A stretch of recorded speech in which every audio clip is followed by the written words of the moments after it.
In this video, we're going to talk about the top advertisers in the podcasting space so you can understand who's actually reaching those listeners. Podcast ads are a unique creature.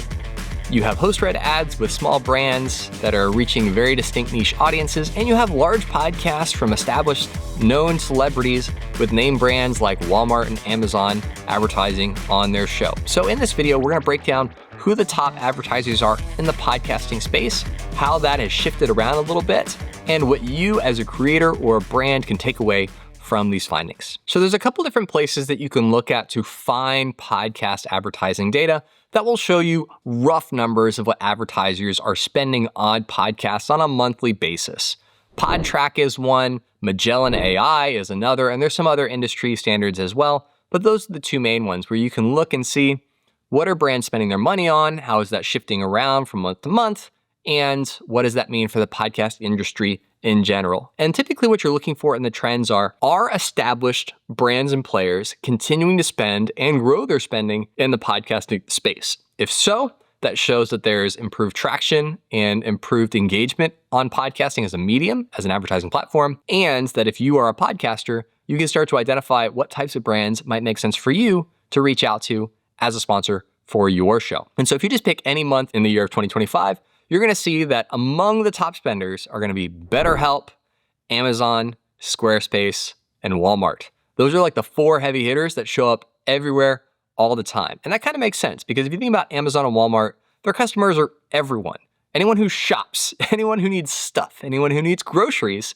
And so being able to reach out to them with Amazon Prime advertisements, or if they're promoting an Amazon Prime video show or series or movie, reaching audio consumers is a fantastic way to do that. If you're Walmart and you want to get more people to use your Walmart Plus platform and subscription, which operates similar to Amazon Prime, but for grocery delivery, advertising directly to people listening to podcasts on the go, and they could be driving to Walmart or they could be staying at home. They're like, hey, I'll just use Walmart Plus instead. When it comes to Squarespace, they were one of the first movers in the podcast advertising space where they actually started working with really niche shows, really smaller audiences before they got larger. And they would reach out directly to creators who helped other people build stuff online and say, hey, you need a website? Use Squarespace. You've probably heard their advertisement quite a bit on podcasts. And then BetterHelp is a really fast-growing online mental health company that partners and pairs you with a mental health professional. And so really making therapy more accessible to people in the digital age. They really cut their teeth on podcast advertising. Okay, they were one of the brands that really started with it, grew with it, and stuck with it. And they're really reaping the benefits now. And so they will spend $6, $7, $8 million a month easily on podcast advertising across all the brands that they work with. Now, you'll also see brands come in and out. Athletic Greens is one that has really come up in the health and wellness space. You'll see brands like BetterHelp. You'll see direct-to-consumer platforms like Him and Hers that offer, medicine and hair growth stuff and things like that. And then also just direct-to-consumer brands like Vuori or Rowback or some of these apparel brands, essentially these smaller D2C, direct-to-consumer brands that don't have storefronts, that don't have big shopping centers. They just want to sell directly from their digital store to consumers. Those are the types of brands that you will hear as podcast advertisements. And that's because they can reach people similar to Instagram ads, similar to social media ads, and they can, find exactly the type of people that they want to reach. So is podcast advertising growing or shrinking? It's growing.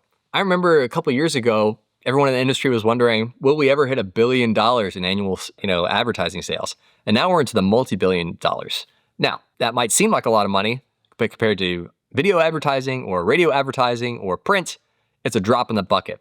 And so as it grows 30, 40, 50% every single year, it's definitely a faster growing industry as far as advertising. The thing that kind of keeps podcasting from totally exploding is that podcast growth is relatively slow compared to those other platforms. Whereas on Instagram or TikTok, you can get hundreds of thousands or millions of followers really quickly.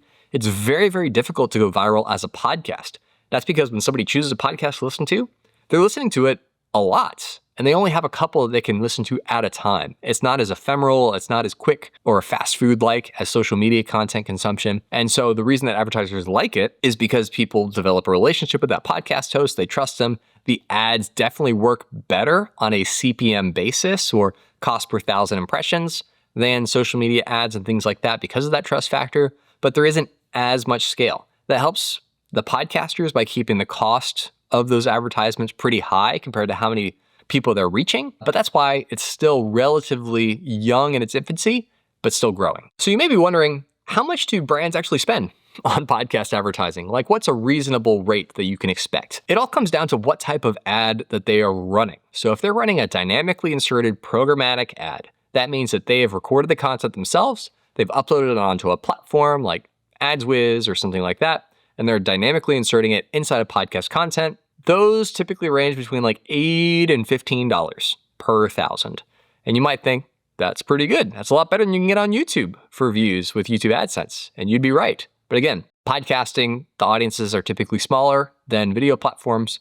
So you kind of give and take there. If you're working directly with a brand as a host and you're doing a host-read ad, those will typically start about $25 CPM for a pre or a mid-roll placement and can go all the way up to $60, $70, even $100, depending on how in demand your podcast is. So if you're somebody like Tim Ferriss, who does a lot of vetting and has a lot of brands wanting to work with him, he can command $65, $70 CPMs or $70 from the advertiser for every 1,000 people that listen to the ad. That's pretty good. That's like 7 cents per ad impression. And so if you are working at that level, you can command a higher rate.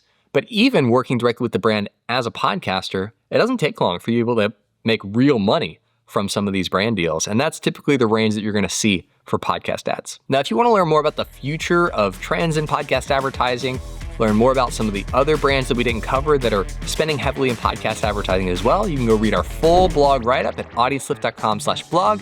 And I'll also leave a link in the video description below for you to click over and check that out.